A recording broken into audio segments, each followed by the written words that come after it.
Black history. According to the public school system, Negroes were brought to America in 1619, forced to work as slaves on plantations, until one day this great white man named Abraham Lincoln came along and felt bad for the slaves and signed the Emancipation Proclamation in 1863, which freed the slaves. But there were still some bad whiteys in the southern states that passed Jim Crow laws for segregation. Afterwards, there came more whites that felt bad and then gave blacks civil rights in the 1960s, then allowed a black man to have the presidential office named Barack Obama. Now blacks are finally equal to whites. We can all get along. The end. Now, moving right along to our English lecture for the day. I don't think so.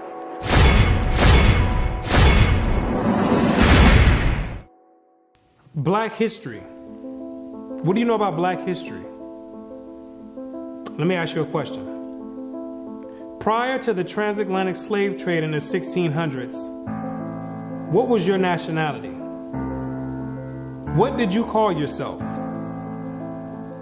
Some may say African. Well, Africa is a continent, and in that continent, there's over 47 different countries in there. Which one do you come from? What language did you speak prior to the 1600s? Was it English? There's over 1,500 dialects being spoken in the land of Africa. Pick one. What clothing did you wear? Was it high heels and stilettos? Skinny jeans and Vans? What food did you eat? Hamburgers and hot dogs? French fries and SpaghettiOs? What religion did you partake in? Who was your God? Was it Christianity and Cesare Borgia? Most of you have no idea about the answer to these questions. You have no recollection of any history prior to the transatlantic slave trade. Now, is that a coincidence or by random chance? I don't think so. Have you ever asked yourself, why is it that in the public school system that every time the subject of black history is taught, it always begins in the 1600s and with slavery? Why is that? Doesn't that raise some antennas and spark inquiry? Why is it that the public school system is so committed to revolving black history solely on the past 400 years? Why is that? Is it because there's a deficiency in historical data? Or maybe because there's no history at all prior to the 1600s? Maybe black people just poofed out of thin air, sporadically, landed on slave ships, and they said, hey, we got a new species here, and start importing and exporting them all over the world. Maybe that's what happened. The question arises, what is the drawback on this history? Why does it keep being withheld? What's the big idea about it? Why is it being held hostage? That's the question. Why can't it be expounded on? 100 years prior to the 1600s? 300 years? 500 years? 1,000 years? Why is that information not being revealed? What's the big secret? What's the mysticism about it? What you're going to come to realize is that your identity is the biggest kept secret on the planet Earth. Oh, you thought that NASA and the space station and the secret missions being conducted by them, oh, you thought that was the biggest kept secret on Earth. No, this is bigger than that. You thought that the government and the CIA and the FBI hiding information about UFOs and Planet X and Nibiru and aliens, you thought that was the biggest information and biggest kept secret. No, this is bigger than that. The elite Confederate has spent billions of dollars and constructed an innumerable amount of psychological stratagem to ensure that you never received and acquired this information that's about to be put out. You're about to receive pertinent information from some of the most reputable biblical scholars, historians, and archaeologists. And they all know something that you don't know. And that's your identity. Ham, the youngest son of Noah, born probably about 96 years before the flood, and one of 8 persons to live through the flood. He became the progenitor of the dark races, not the Negroes, but the Egyptians, Ethiopians, Libyans, and Canaanites. Wait, the churches and the pastors, which are set up by the government, all teach in unison a doctrine that all black people come from the seed of Ham. But once you open up scholastic sources, you'll find out that the biblical scholars say something totally different from what's taught in Orthodox Christianity. What do they mean by Ham is the father of the dark races but not the Negroes? The Negroes themselves are a dark race of people, so how can you say that Ham is the father of all these dark races and exclude the Negroes? What are the biblical scholars trying to convey? What the biblical scholars are saying is that you're not African. There's only 4 families, according to the Bible, that make up the native population of Africa, or the land of Ham. And the biblical scholars know that you don't descend from any one of those 4 families. In order to write that in a scholastic and academic book, the biblical scholars have done extensive and thorough research on both the so-called Negroes and the Africans, the native Africans. And they came to the conclusion after the extensive research that the Negroes don't have anything to do with the native Africans at all. They're 2 totally separate people. In the 1840s, Morton collaborated with George R. Glyden, an Egyptologist, who provided him with mummy heads and information about the racial significance of Egyptian tomb inscriptions. In Crania Aegyptiaca, published in 1844, Morton pointed out that both cranial and archaeological evidence showed that the Egyptians were not Negroes. In 1840, Dr. Morton was trying to find out the racial origin of the so-called Negroes that were in America in slavery. So he got together with the Egyptologists, which supplied him with the mummy heads, and what he did was conduct an extensive research on the cranial remains of the heads in Egypt, in contrast to the cranial remains of the heads in America. And what he found out is that the Negroes that were in slavery were not Africans. He found out that the skulls were 2 totally different types of skulls. The Negro's head was longer than the Egyptian head. The physical characteristics from the outside look similar, with the thick lips and the broad nose. But once you start delving into the real characteristics, he found out that there were 2 totally different people, as abolitionists and colonizationists had maintained, and that in fact, blacks had been relegated to the same servile position in ancient Egypt as in modern America. But what Dr. Morton did discover is that the Negroes that were serving slavery in America served the same position and servitude in ancient Egypt when they matched other skulls and other cranial remains in Egypt. They said these are exact matches. So what are the scholars saying? What you're going to find out is that they're saying that you are the biblical Israelites. Yes, you're the same exact people that served slavery in the land of Egypt. You're the same exact people that God sent Moses to go redeem under the hand of Pharaoh. You're the same exact people.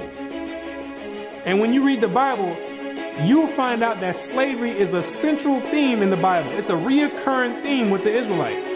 The Israelites cannot run away and get away from serving slavery. It continues to happen over and over, all the way up until today. You came out of Egypt as slaves. came down into the land of Israel, no sooner as you got there, then you had the Assyrians come, capture the land of Israel, and take you and make you slaves. In the 9th year of Hoshea, the king of Assyria took Samaria and carried Israel away into Assyria. You came out of the land of Assyria, went back to the land of Israel. Then the Babylonians came, which are the modern day Ethiopians, the Cushites, came to the land of Israel and made you slaves. So all Israel were reckoned by genealogies. And behold, they were written in the book of the kings of Israel and Judah, who were carried away to Babylon for their transgression. You came out of the Babylonian captivity, went back to the land of Israel. Then the Persians came on down there, took the Israelites and made you slaves. For we were bondmen, yet our God hath not forsaken us in our bondage, but hath extended mercy unto us in the sight of the kings of Persia. You came back from the Persian Medo captivity, went back to the land of Israel, rebuilt the temple up. Then the Greeks came on down there, took you and made you slaves, and to entreat them that they would take the yoke from them. For they saw that the kingdom of the Grecians did oppress Israel with servitude. After you came from the Greek captivity, you went back into the land of Israel, rebuilt the temple because the Greeks were sacrificing swine and pig on the altars. No sooner as you came back to the land of Israel, then the Romans came and had you during the time of Christ as slaves. It was so much slavery going on with the Israelites that Jeremiah himself had to ask, is Israel just put on earth just to be slaves? Is that your whole purpose?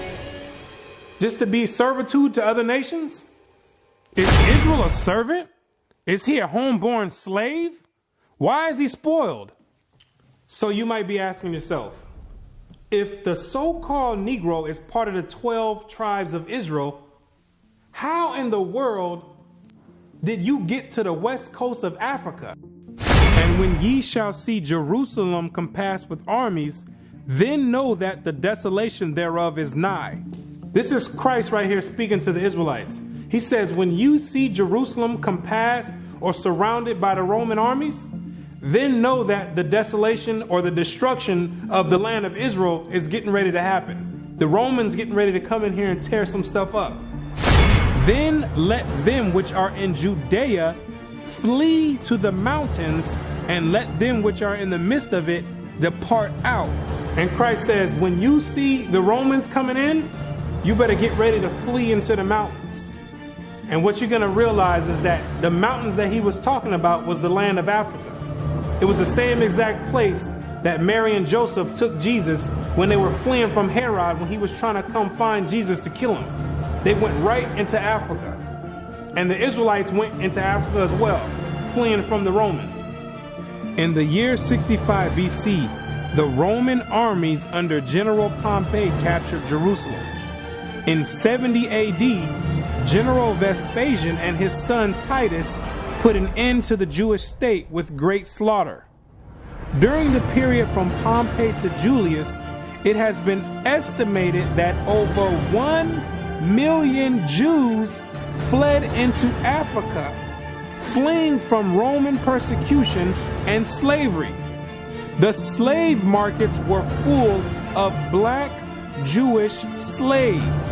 Over 1 million of you Israelites fled from the land of Israel into the land of Africa, running away from the Romans because the Romans was coming to put slaughter to the Israelites. The ones that didn't take heed to the prophecy of Christ when he said you better leave and go to the mountains, go to Africa, when they got caught by the Romans, they were taken back to Europe and sold in slavery and put in servitude and became gladiators, put in the lions' dens. The pagans and the Romans attacked the Jews indiscriminately, both the Jewish soldiers and the uninvolved peaceful population without mercy. As a result of this merciless attack, Many Jews fled to those parts of northwest Africa known as Tunisia, Algeria, Morocco, and Mauritania. Many other Jews fled to other areas where Rome did not have any jurisdiction. This was to the region of the south, the Sahara Desert, and the Sudan. Grazel says, such is the explanation of how the Sahara Desert first acquired Jewish tribes, toughened by a fighting tradition and possessed of physical characteristics, black, which it is said still makes them approximate very closely the original Jewish population of Palestine. And after migrating from Israel and dwelling on the northwestern parts of Africa, after you were fighting vigorously with the Romans, you had no choice but to start migrating to the southern regions of Africa, where the Romans didn't have any jurisdiction. Because the Romans were relentless and they were adamant about putting all Israelites to death. So in order to get any type of peace, the Israelites had to start migrating to the sub-Sahara parts of Africa. The scholars know this for a fact. The biblical scholars know this for a fact. They know all the history of the Israelites and their migration patterns. Whatever may be thought of the more or less mythological traditions connected with the earliest Jews in North Africa, it is now practically an established fact that a Jewish nation, Jewish at least in faith, and perhaps too in origin, long held sway south of the Sahara. In later centuries, Jews are believed to have settled in Western Africa during the height of the Songhai, Mali, Ghana, and Kanem-Bornu empires. According to accounts from explorers of the region, several powerful Jewish families of the Songhai Empire were of Jewish origin. Some accounts place West African Jewish communities in the Andu Forest of Dahomey, south of Timbuktu. In the 1930s, these groups still maintained a Torah scroll written in Aramaic that had been burned into parchment with a hot iron instead of ink so it could not be changed. In the 1930s, the historians went over there and still found Israelites over there that didn't get captured in the slave trade, still practicing the Hebraic faith, still knowing who they were. With a Torah, which is the first 5 books of Moses, written in Aramaic. That's the ancient language. And it's a shame that they have to burn it in hot iron so the European colonialists don't come over there tampering with it and taking the evidence and trying to hide the history. It's a shame that they have to do that. It is a total shame that they have to do that. The black Jews had an advantage over the African tribes. They carried their culture, history, laws, and written records with them. The Jews made use of every opportunity. They were an industrious and skillful people. In the Jewish Ghanaian states were found kings, princes, governors, generals, secretaries, treasurers, revenue agents, judges, architects, engineers, doctors, historians, language interpreters, mathematicians, jewelers, sculptors, masons, carpenters, painters of art, goldsmiths, leather workers, potters, armorers, saddlers, blacksmiths, agriculturalists, etc. Who told you that you was a bunch of Negroes running around on the west coast of Africa, butt naked, swinging from vines? Who told you that lie? You were and still are a prestigious people, a skillful people. The decline of Jewish communities of the West African Maghreb most likely began with the influx of Arab invaders into North Africa starting in 640 CE and later into West Africa in the 1300s and 14 CE. So after you had established communities and empires on the west coast of Africa, after the 7th century, that's when Muhammad and his band of thugs came down there to the West Coast with the Quran in one hand and a sword in another one. And they were forcibly converting the Israelites into that nonsense Islam. Yeah, I said it, nonsense Islam, because that's not what we were dealing with. That's the Arabs' religion. That's not what we were dealing with. And that was the decline of the Hebraic community over there in the west coast of Africa. And that was the forefront in the beginning of the slave trade.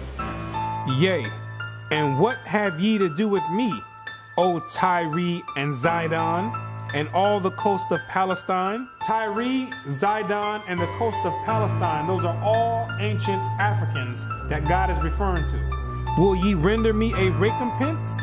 And if ye recompense me, swiftly and speedily will I return your recompense upon your own head. Because ye have taken my silver and my gold, and carried into your temples my goodly pleasant things. The children also of Judah and the children of Jerusalem have ye sold unto the Grecians. The Africans got together with the so-called Grecians or the Europeans, and they commenced in selling the Israelites that were dwelling on the west coast of Africa in slavery. There's your slave trade right there in the Bible. Both buyers, Europeans, and sellers, Africans, saw the people traded into captivity on the African coast as outsiders. Now, why did those Africans see you as outsiders? Because you were some people that migrated and encroached on their land. They knew you were not the same exact people. The customs that you had, the way you moved, they knew you were not the same people, so they had no problem commencing in a slave trade with the Europeans. Do you be crazy to believe that Africans were selling their own people? That makes no sense at all. When the Europeans put that in the textbooks, they're using technicalities, saying Africans sold other Africans. When they're using technicalities, what they mean to say is native Africans were selling Israelites that were living in Africa. It'd be no different if somebody wrote history of 500 years from now and say there was a slave trade that happened here in America. Say black people got together and start selling white people to the Chinese. If somebody with the same mindset that the Europeans have wrote history 500 years from now, they would say Americans were selling other Americans to the Chinese. When it's two totally different nation of people living in America. You can't just say Americans sold other Americans. Two totally different people. It's the same exact scenario on the west coast of Africa. There are both oral and written explanations that trace the origin of the Igbo. And the most tantalizing is an association of the Igbo to the Hebrew race. This assumption is based on the fact that Igbo culture has many similar traditional customs like that of the Jews. Similar customs are observed in marriage negotiations, childbirth and circumcision, restitution, attitude to totem animals and taboos, as well as hospitality to others, especially to strangers, etc.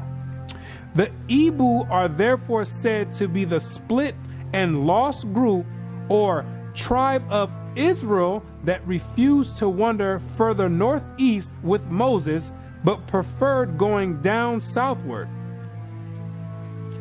The Igbo people have many Jewish traditions. Naomi Katz, the current Israeli ambassador in Nigeria, and others point to their possible ancient Israelite origins. See, the scholars, they've done their research on the Igbo tribe, extensive research. And they've compared the traditions of the Igbo tribe, and they've matched them up to the biblical traditions of the Israelites. And they said, whoa, these are strikingly similar. The only way that these people could be practicing the Hebraic faith this close is if they were the biblical Israelites themselves. So you may ask yourself, what is the significance of the Igbo tribe to the so-called Negro in the Americas? When you do the research, what you're going to find out is that the Igbo tribe is one of the main sought-out tribes that were captured and sold in the transatlantic slave trade and came right here to America. The British were the major buyers before they banned their own slave traffic in 1807. They were replaced by the Portuguese and the Spanish for as long as the traffic continued here. The majority of the captives were speakers of Igbo dialects. You can hear me clearly, Rabbi. Let us have your name once more. My name is Rabbi Yehuda Ben Shomer. Okay. Well, is it okay if we just call you Yehuda? Yeah, that's fine. Today? Okay, yeah, that's great. fine. No problem at all. I'll go on even further to say this, that the slave trade is actually connected to Deuteronomy 28, because the majority of the slaves that were brought to the Caribbean islands and brought to the Americas were Igbo people, were people of Hebrew and Hebraic Israelite descent, if you will. And so if you read Deuteronomy chapter 28, it matches perfectly what happened to the Hebrew slaves, the black Hebrew slaves, during the slave trade. It just matches it perfectly. Back up now. I think we just rung a bell here. Hold up now. Okay. Hold up. Hold the presses. Okay. Hold up. I hope everyone is listening to this. This is you about to rock some boats now, Ben Yehuda there. Hold up now. Listen to what he's saying here. So you are saying that there's a great chance, or more so, that the black people that links directly to the slave trade are from the lost tribes of Israel. Is that what you're saying here, sir? Yes, I am. Now, granted, I will qualify that I don't. Wait a second. I don't believe that every single black person is Hebraic or Jewish, but I'm saying that the majority of the slaves involved in the slave trade were Hebrews. These people knew exactly who they were buying and selling, both the Africans and the Europeans. The Europeans, which are the Romans went after 70 AD, they went conquering, and they done hid themselves under different nationalities after they done conquered the native people that were in those lands in Europe. Hid themselves under the French, under the British, under the Portuguese. They're the same exact Romans. And all they're doing is continuing the agenda that was put in place in 70 AD. When they came down there looking for the Israelites. It's the same exact agenda. And carrying it forward to today. It's the same exact agenda. They knew exactly who they were aiming for. It's not by coincidence that all the history matches up perfectly with the Bible prophecies. It's not a coincidence. And then they push a doctrine on you in church talking about it doesn't matter. So then you never go and look for this information. Now you see exactly why they don't put none of this in black history, why they don't go prior to the 1600s. You start digging prior to the 1600s, and then you find out you come or descend from the Igbo tribe. You start doing your research. Well, let me find out a little bit more about this Igbo tribe. Then you find out that the Igbo tribe are known as fact descend from the 12 tribes of Israel. So then you say, hold on. Something's not right here. That's the exact reason why they don't go prior to the 1600s.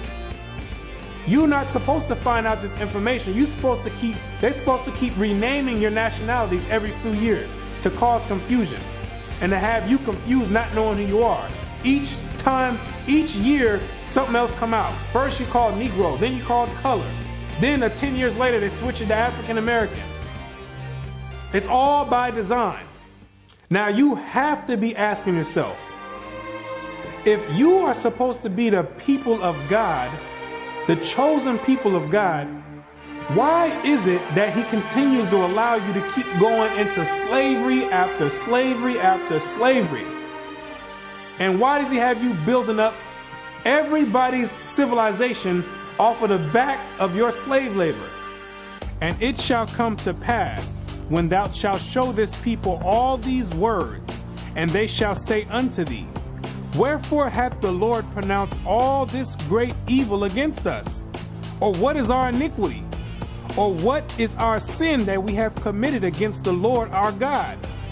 Then thou shalt say unto them, because your fathers have forsaken me, saith the Lord, and have walked after other gods, and have served them, and have worshipped them, and have forsaken me, and have not kept my law. What you're going to realize is that when Moses brought you out of the land of Egypt and you entered into the wilderness, you entered into a covenant with the Most High God, the creator of everything you see in heaven and in earth. You entered in a blood in and blood out agreement with the creator. And he kept his end of the bargain, but you never kept yours. And he took the book of the covenant and read in the audience of the people. And they said, all that the Lord hath said, we will do, and be obedient. And Moses took the blood and sprinkled it on the people and said, behold, the blood of the covenant, which the Lord hath made with you concerning all these words. Once Moses sprinkled the blood on you, there was no way out of it. You entered into the covenant. And it shall come to pass, if thou shalt hearken diligently unto the voice of the Lord thy God, to observe and to do all his commandments, which I command thee this day, that the Lord thy God will set thee on high above all nations on the earth. And all these blessings shall come on thee and overtake thee, if thou shalt hearken unto the voice of the Lord thy God. You see, if you kept your end of the bargain, the deal was the Most High was going to set you above all nations on the planet Earth. You know, the same spot that the Europeans have today, that was supposed to be your spot if you kept his laws, statutes, and commandments. But, that means there's a stipulation. There's two sides of the bargain. It shall come to pass, if thou wilt not hearken unto the voice of the Lord thy God, to observe to do all his commandments and his statutes which I command thee this day, that all these curses shall come upon thee and overtake thee.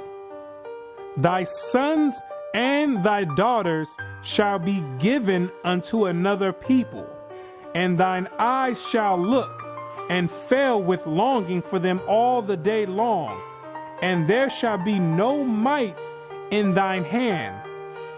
Thou shalt beget sons and daughters, but thou shalt not enjoy them, for they shall go into captivity. The stranger that is within thee shall get up above thee very high, and thou shalt come down very low. Moreover, all these curses shall come upon thee, and shall pursue thee, and overtake thee, till thou be destroyed, because thou hearkenest not unto the voice of the Lord thy God, to keep his commandments and his statutes which he commanded thee. And they shall be upon thee for a sign and for a wonder, and upon thy seed forever, because thou servest not the Lord thy God with joyfulness and with gladness of heart for the abundance of all things. Therefore shalt thou serve thine enemies, which the Lord shall send against thee, in hunger and in thirst and in nakedness and in want of all things. And he shall put a yoke of iron upon thy neck until he have destroyed thee.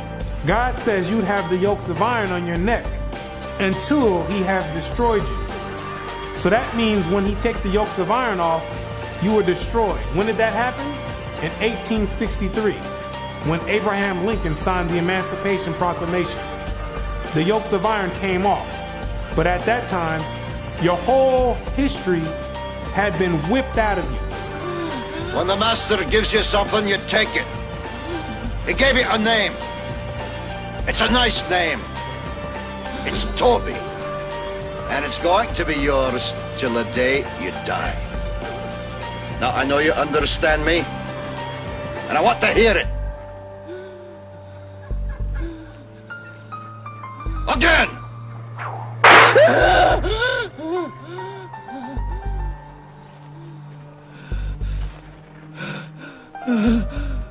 I want to hear you say your name. Your name is Toby. What's your name? Gunther.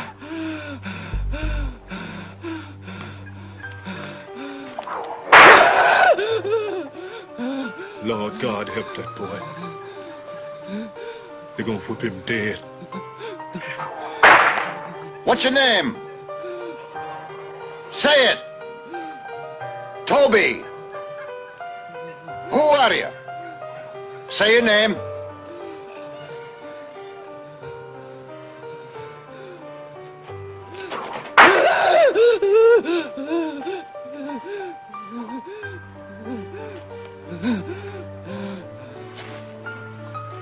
What's your name? Toby. So that the man that is tender among you and very delicate, his eyes shall be evil towards his brother, and toward the wife of his bosom, and toward the remnant of his children, which he shall leave. You wonder why it's black on black crime? You didn't keep your part of the covenant. You wonder why black men always leave the children? You didn't keep your part of the covenant. Also, every sickness and every plague which is not written in the book of this law, them will the Lord bring upon thee until thou be destroyed. Why are you number one in HIV? You didn't keep your part of the covenant. Why are you number one in hypertension and high blood pressure? You didn't keep your part of the covenant. Why are you number one in high cholesterol? You didn't keep your part of the covenant. Why are you number one in diabetes? You didn't keep your part of the covenant. Why are you number one in all negative effects across the board? You didn't keep your part of the covenant. And the Lord shall scatter thee among all people from one end of the earth even unto the other. And there thou shalt serve other gods, which neither thou nor thy fathers have known, even wood and stone.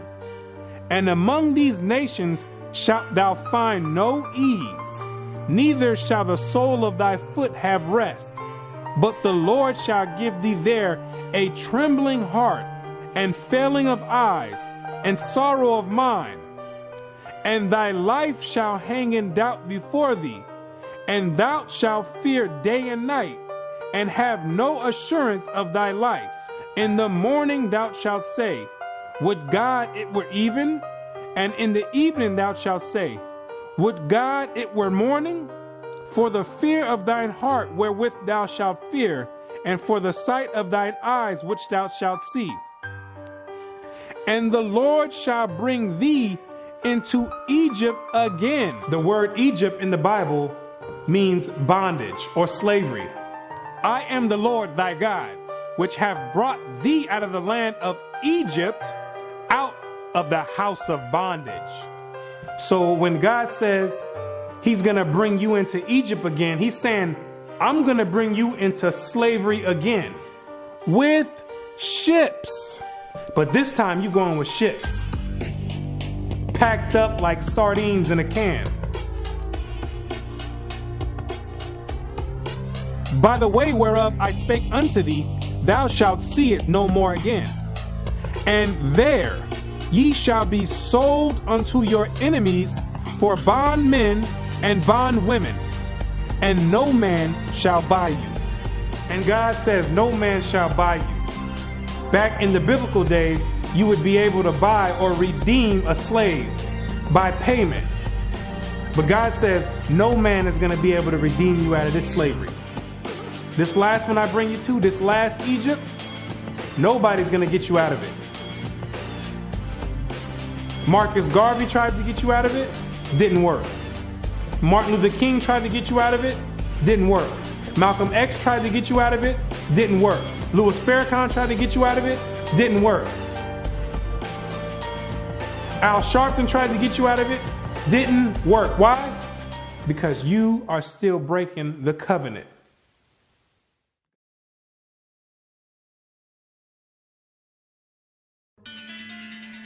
If you're the real Israelites, who are these people over there in the land of Israel claiming to be you? Those are Romans, Europeans. They got pushed up in the South Georgia, Russia, in the Caucasus Mountains, and hid themselves under the name of Khazars. Between the 8th and 9th century, the Khazarian Empire under King Bulan adopted the traditions of the Israelites and mixed it with paganism and called it Judaism. Yes, we know your history too. Then after the Holocaust, which was politically motivated, the elite used that as a pretext to invade the land of Israel and took those Khazarian converts and placed them in that land in 1948. In May of 1948, a new Jewish state, Israel, was born in a bath of blood. Jewish troops routed Arab forces from the city of Haifa in the first of a series of battles that were to reverberate through the years.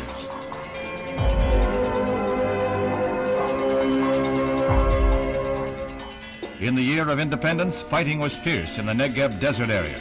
Here, Israeli troops routed the Arabs and took hundreds of prisoners. Meanwhile, on May 14, 1948, the new government headed by David Ben-Gurion is installed in Tel Aviv. Thus, for the first time since the Roman legion destroyed Jerusalem in the year 70 AD, the Jewish people have a nation of their own. United Nations teams accompany Israeli soldiers under the white flag to retrieve the bodies of soldiers killed in the continuing strife with Arab troops. The UN was able to effect some uneasy pacts calling for a truce, but skirmishes continued to break out.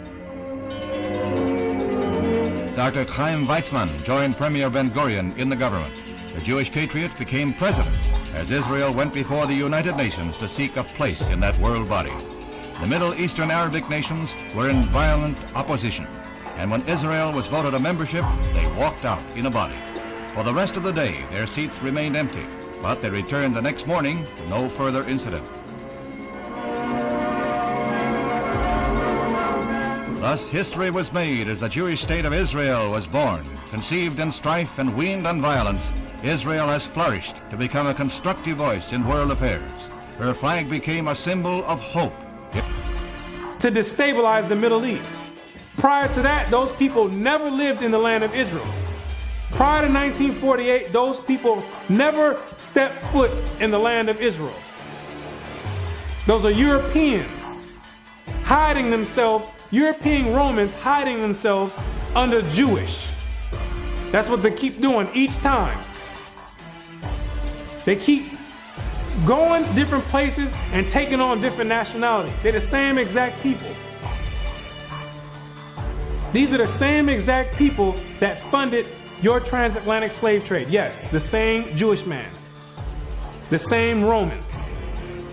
These are the same people that's responsible for your 400-year short span Black history curriculum. These are the same exact people that control the media outlets and push rap music on the whole Black community and support it and push it on the forefront. The same exact people. They control all the media. These are the same exact people that are responsible for your Christian churches in all the neighborhoods in the Black community.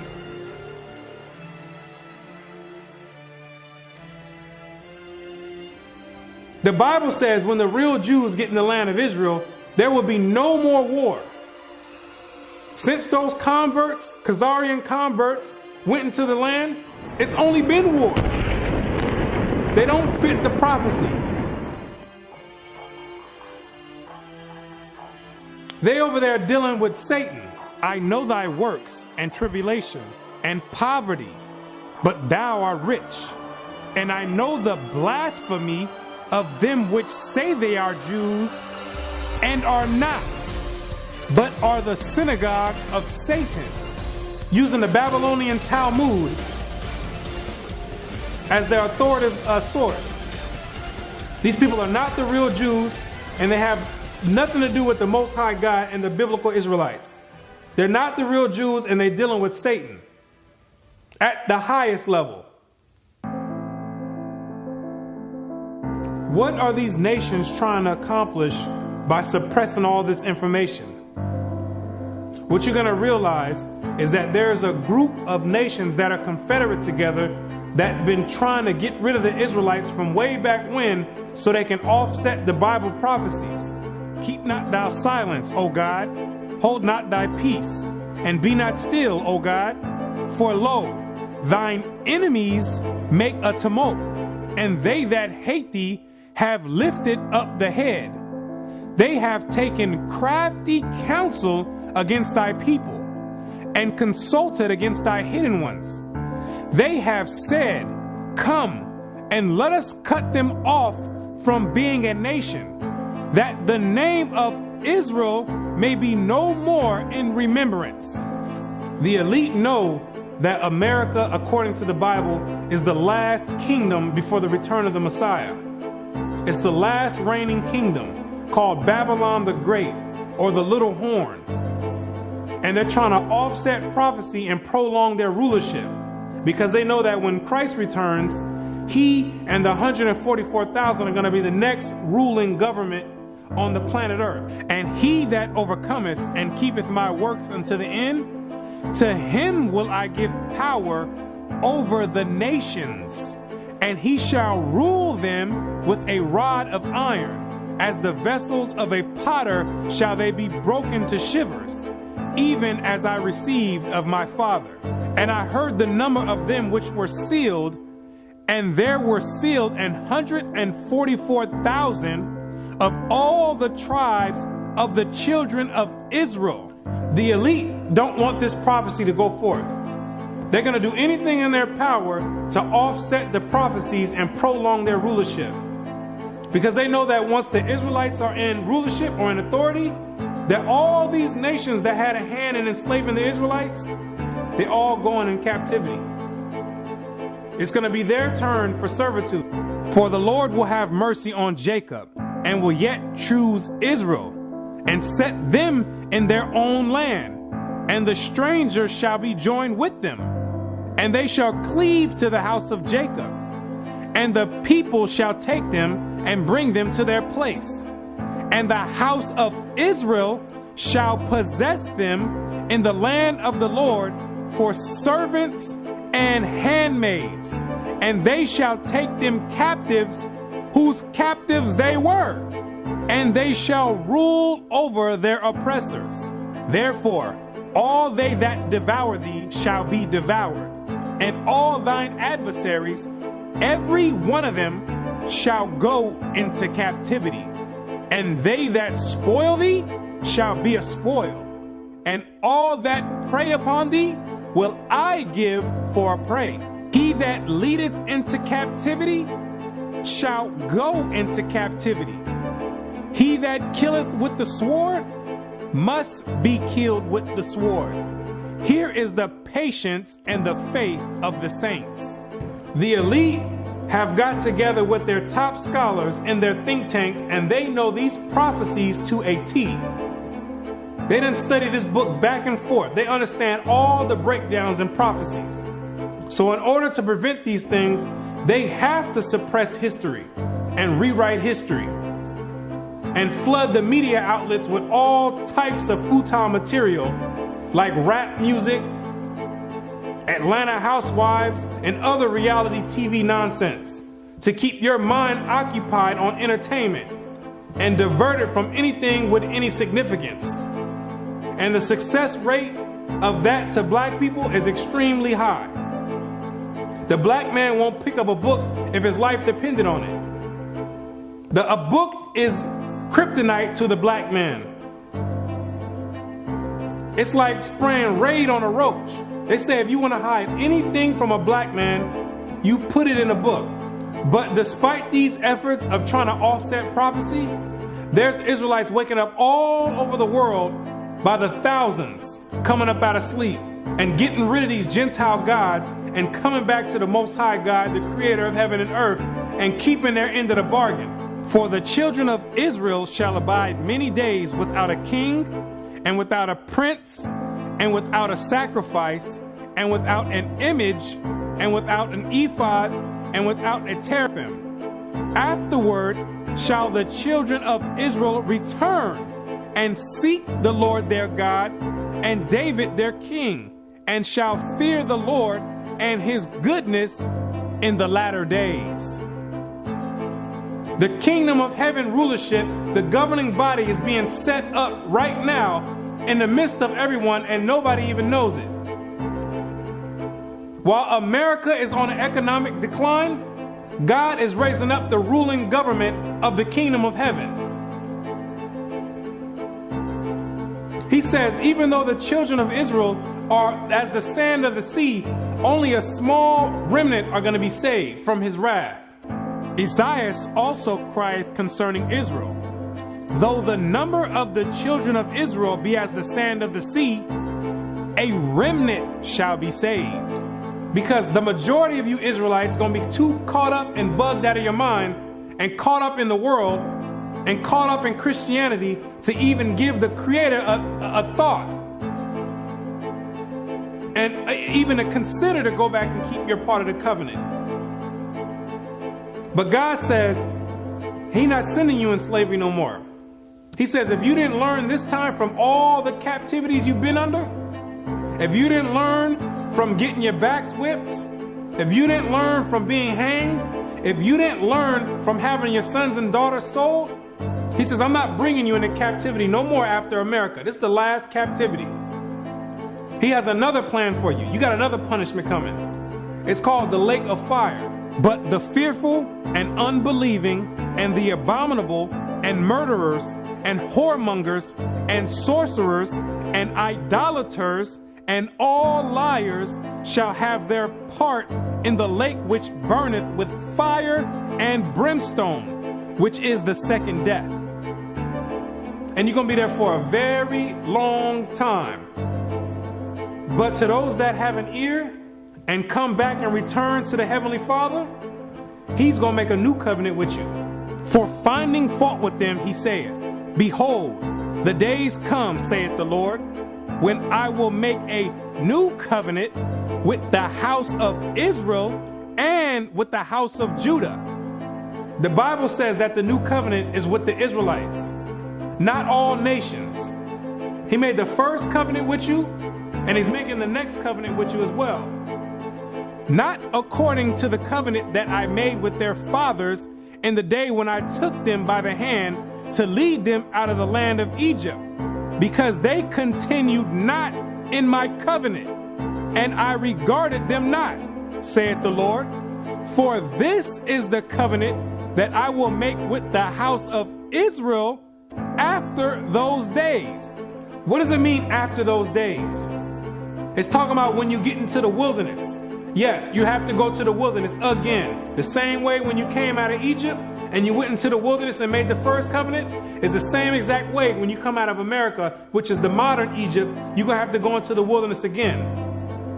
And I will bring you out from the people and will gather you out of the countries wherein you are scattered, with a mighty hand and with a stretched out arm and with fury poured out. And I will bring you into the wilderness of the people, and there will I plead with you face to face, like as I pleaded with your fathers in the wilderness of the land of Egypt. So will I plead with you, saith the Lord God. And I will cause you to pass under the rod, and I will bring you into the bond of the covenant. The covenant is going to be made after Christ returns. That's the new covenant. Then in the new covenant now, you're still under the same exact covenant you made when you came out of Egypt. That's a binding covenant right now. I will put my laws in their mind and write them in their hearts. And I will be to them a God, and they shall be to me a people. And God says he's going to put his laws in your mind. Yes, those same laws that your Christian church teaches are done away with. Those are the laws that are going to govern the kingdom of heaven. The same way America has their laws that govern America. The laws written in the Bible in the first 5 books of Moses, those are the laws that's going to govern the kingdom of heaven. Those are the same exact laws that you promised and made a pact with the Most High saying that you would keep, and you refuse to keep to this day. That this is a rebellious people, lying children, children that will not hear the law of the Lord, which say unto the seers, see not, and to the prophets, prophesy not unto us right things, speak unto us smooth things, prophesy deceits. Yet the number of the children of Israel shall be as the sand of the sea, which cannot be measured nor numbered. And it shall come to pass that in the place where it was said unto them, ye are not my people, there it shall be said unto them, ye are the sons of the living God. In these same exact places where you were scattered for a reproach and called by different names like African American, Negro, and colored people, and where you were told in church that you were a Gentile, in these same exact places, it's now being told to you that you're actually the children of Israel. Prophecy is being fulfilled right now. It's up to you now to make a choice. Either you're going to come back and keep your end of the bargain, or you're going to still stay out in the world.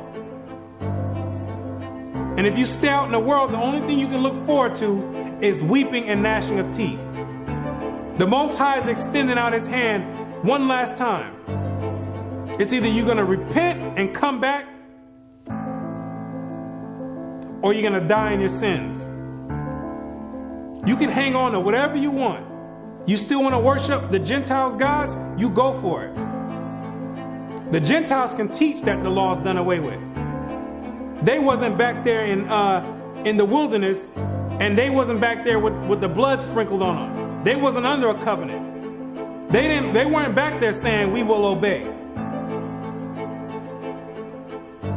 You did. The Most High never gave them no laws to keep, but he gave it to you. He showeth his word unto Jacob, his statutes and his judgments unto Israel. He hath not dealt so with any nation. And as for his judgments, they have not known them. Praise ye the Lord. So there's no punishment for them not keeping the laws. But there's a great punishment for you not keeping it. So it's time to decide. Either you're going to be in or you're out. But now you know who you are.